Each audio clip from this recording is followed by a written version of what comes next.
Ngayong Sabado, ang negosyong nagpapahaba ng buhay, nagbibigay din ng hanap buhay. Alamin ang mga pansit business na patok sa mga Pinoy.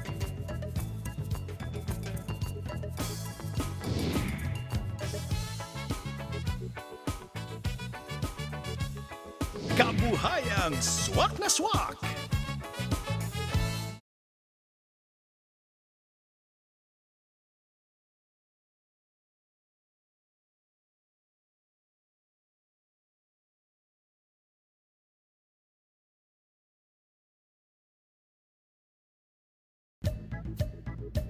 Ngayong linggo, matapos gawin ang mga task sa bahay ni Kuya, ang task naman sa pagnenegosyo ang kinakarir nila.